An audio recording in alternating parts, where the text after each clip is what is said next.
Join me as I take you on Megami's tour of the fabulous London. Bing bang bong, sing sang song, ding dang dong, UK home. This is gonna be a goddamn 8-hour flight. I'm a smart worker girly.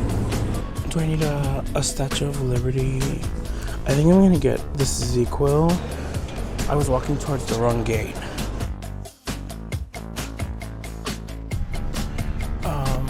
So this flight actually is kind of empty as fuck. So I'm really hoping that, nobody ends up sitting next to me. It's something you say, and it's going around and around and around and around. Landed. But what does it do? I don't know the clue. Sing it loud, sing it loud, sing it loud. I was like, why the fuck is she dressed like a wizard? And I realized it's like Shakespeare shit. Hello, everybody. It is a brand new day here in London. I know I'm kind of look like I'm wearing the same shit, but like, it's different. It's morning out now. And I have like 10 hours before I have to get ready for the fucking gig. So I'm just gonna go walk around the city and, see what I see. Let's go experience London.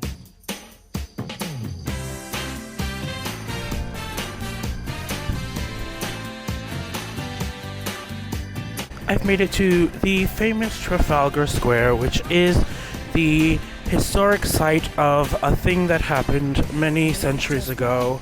I'm not exactly sure what that thing is, but based on these water fountains, I'm gonna assume it involved mermaids and dolphins. England is very well known for their dolphin population, so it was the famous historic site of the British Dolphin Wars. If you were unfortunate enough to have bore witness to the 2019 musical movie version of Cats, this is, where the finale happened, where, they sacrificed Jennifer Hudson to cat gods, and then Judi Dench has a fucking 20-minute monologue. It's just Elba Cat gets stuck at the top of this stick over here. One thing I will say about London is I'm a girly who, allegedly is often very sad.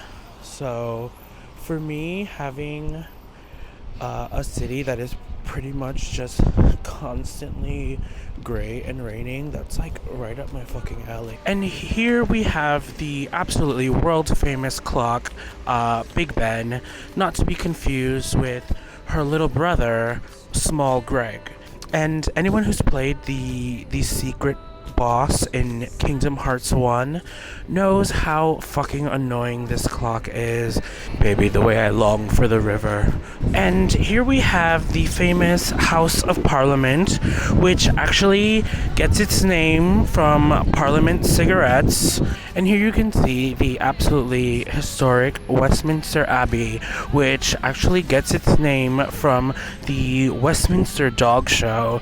It's a very historic Gothic cathedral. You can see the flying buttresses and all of the pointed arches, and inside I'm sure there are ribbed vaults, which means probably nothing to 90% of you. We love a goth queen, and there is no bigger tittied goth girl than this Westminster Abbey. So realistically, I feel like I should be getting paid to be a fucking tour guide, because I just know so many facts. I am now in St. James Park, which honestly, look at all these fucking ducks on the goddamn lawn. What the fuck is that? Why are they so big? Look at this duck.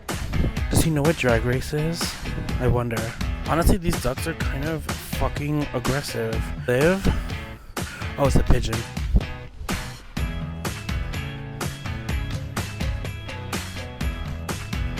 Honestly, this is such a cute little, romantical little bridge, and it kind of makes me annoyed that, like, you know, all the really cute geeky gamer guys out there who are also incredibly hot, rich, and hung are not, like, hitting me up in my DM. You could be here with me, but you're not because you're being lazy and not hitting me up in my DM. So I am here at the gates of the world famous Buckingham Palace, which is currently inhabited by the UK's current reigning drag superstar, Queen Charles the 14th, or whatever the fuck number she is. I know there's been a lot of them. Lots of gold everywhere. I'm like, I wonder if this is like real gold up there. The Queen's Palace really is that girl, I guess. Not too fond of the way they treated Diana.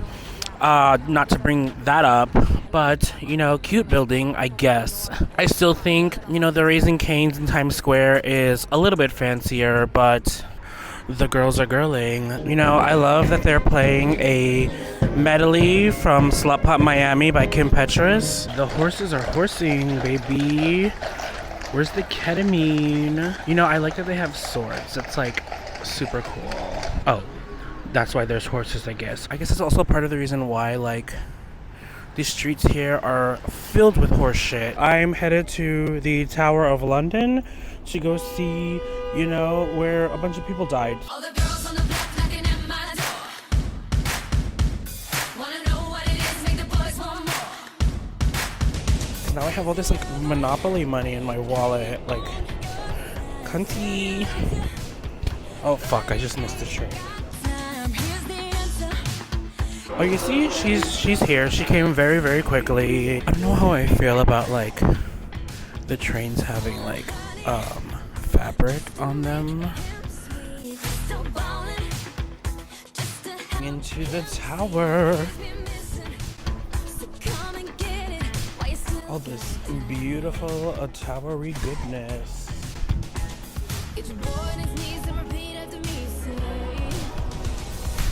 Kim Petras. Bruh, I'm like, why does this horse have jaundice? It's fucking Nymphia Wind over here. Oh my god, very Game of Thrones. Wow, there's so much space for activities. And there she is. Little Greg. This is the type of apartment that I need. All the king's swords. Tag yourself, and it's the guns for the girls, baby.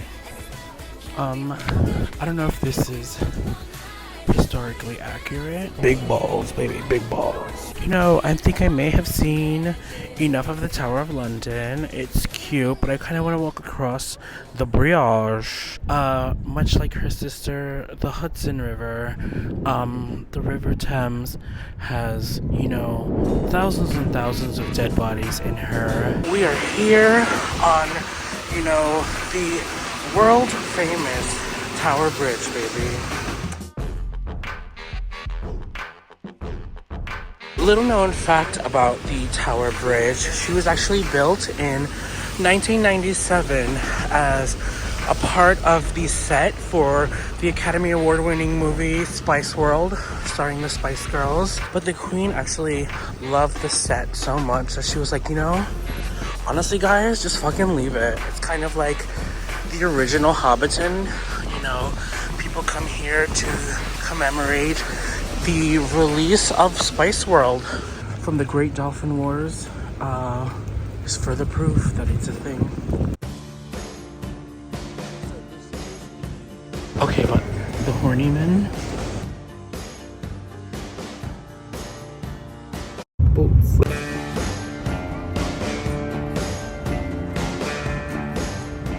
So I am here at the Globe Theater, which is, you know, the home of the original BFA girly, one Miss William Elizabeth Shakespeare. You know, this is her house, where, you know, she weaponized that BFA and did the very first musical. Now, if you don't know Miss Shakespeare, she is the legendary writer of such classics as, you know, Romeo and Juliet, or as we all know it better, the one and only Lion King 2, Simba's Pride, which has sexually confused generations because of the fucking lion Kovu. Like, I'm not crazy. That lion is fucking hot. Why Disney are you making me wanna fuck this lion. Also, important side note, I'm not a furry. I just wanted to make that clear. So, you know, speaking of BFA girlies, this is the Tate Modern, which is like the MoMA of London. So the MoMA.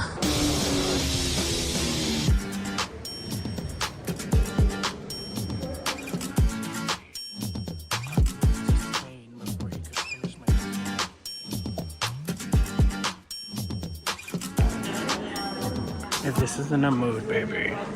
Just finished at the Tate. It's cute. It's a free museum, which, you know, is always good. That's always the correct price. And you know, I love art, not just queer art, but all art. Now heading across the Millennium Bridge, which is, you know, relatively new considering that there's so many bridges like the Tower Bridge that were built like centuries ago in like 1997.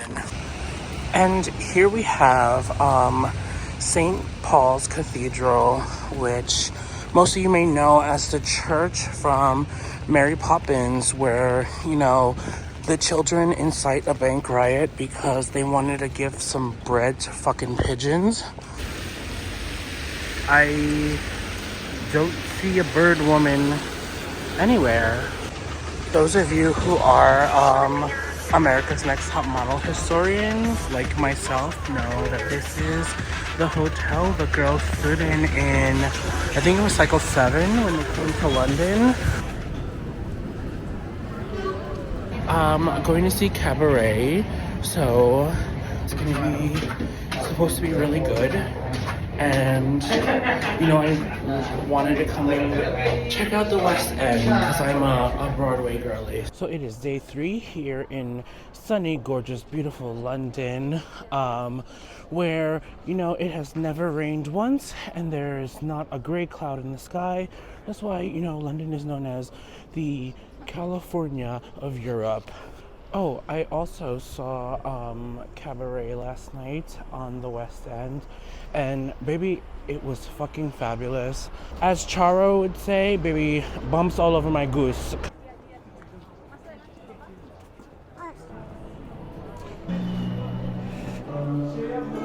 I got lost in the train. So I'm on my way to the famous Portobello Road. This is exactly what I've been looking for.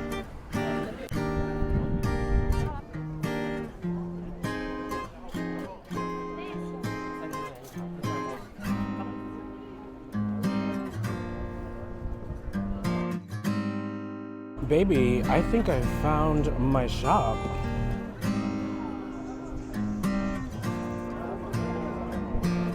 I will say one thing I do fucking hate about most thrift stores is it's never organized by size, which would be, you know, the intelligent thing to do.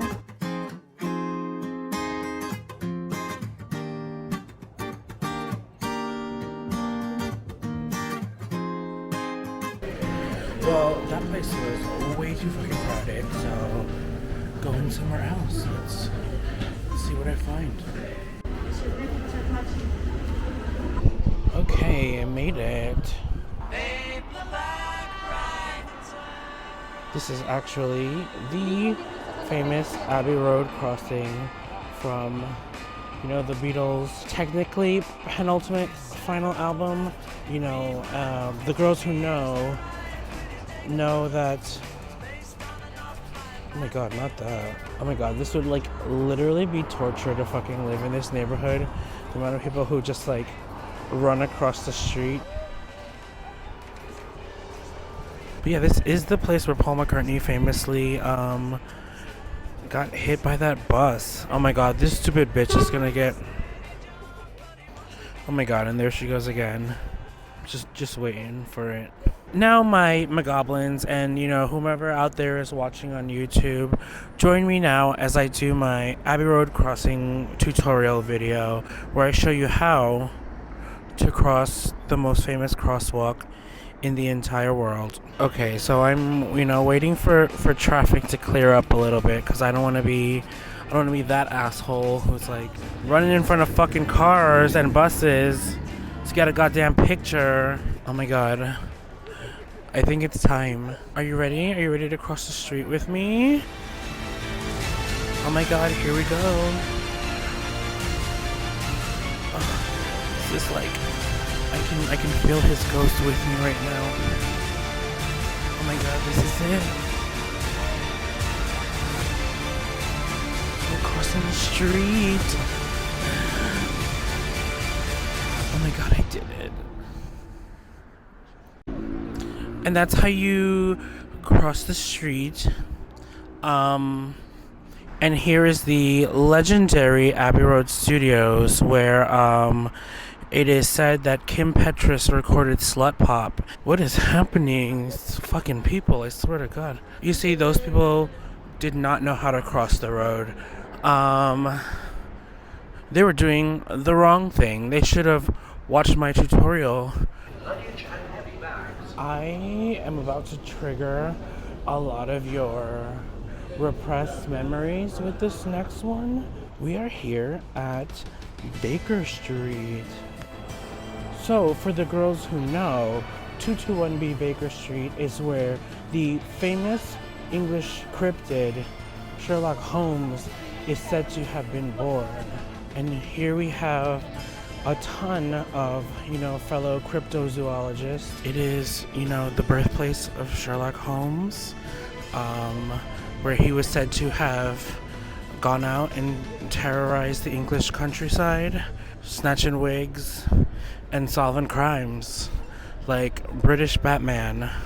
So, if you are around in the peak Tumblr era, back when Tumblr was a huge thing, you may remember how fucking massive BBC Sherlock was, and the whole John Locke ship. I guarantee you, if you were a Tumblr girly in 2012, that was half your fucking personality was oh my god, Sherlock gay with John. And then, you know what, the series just got worse and worse, and they were never gay, so fuck my drag, I guess. What a waste of time. Oh my god, there he is. The British cryptid, Sherlock Holmes. If it was me and I was out here, running around the streets, being a menace to society, solving crimes, I'd be high as shit too. So, yeah, we love a wake and baker, and that's what I like to believe about famous British cryptid Sherlock Holmes.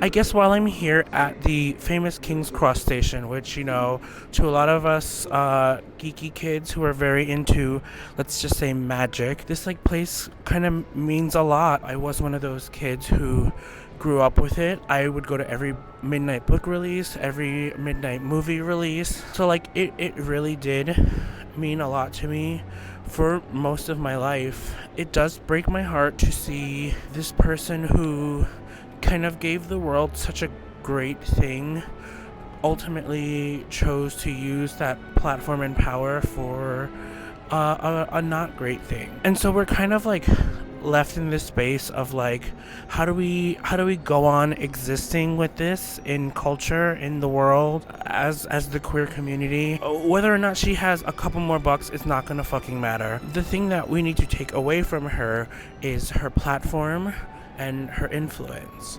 And I think the way that we do that is unfortunately erasing magic from the cultural zeitgeist. The less that people talk about it, the less relevant it is in culture and in media, the less, manufacturers are going to want to create merch, or video game designers are going to want to create new material for it. The less relevant it is, the less relevant she is. So there really is just no argument for keeping it around. I get it, but I care more about my family and friends in the community than a fucking book. So I think it's really just time to let it go, time to put it to rest, and move on to better things. Avatar: The Last Airbender was never this problematic, so Just saying. Finally heading back to the hotel. Well, I am backstage here at Heaven and getting ready for the show. Oh my god, this place is fucking massive.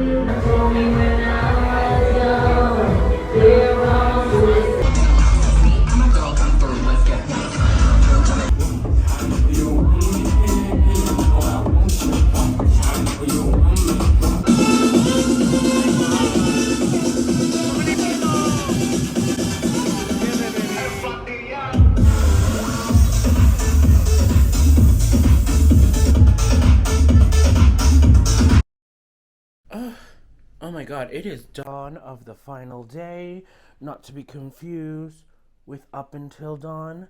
Got all my shit packed over here. Oh, my flight is not until like noon, so I'm gonna go try to find a cute little spot for breakfast. Have a little English brekkie, baby. It is so quiet out here. It's Sunday, a day of rest, but not for my... Oh my god. Is she gonna jump from there? Ooh, look at this menu. I mean, I'm obviously gonna have to get that.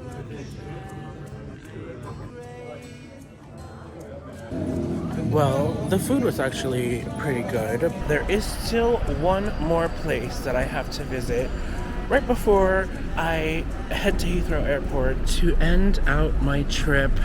I am here in Piccadilly Circus, which is kind of like the Times Square of London. I mean, they do have like the big ass billboard up here.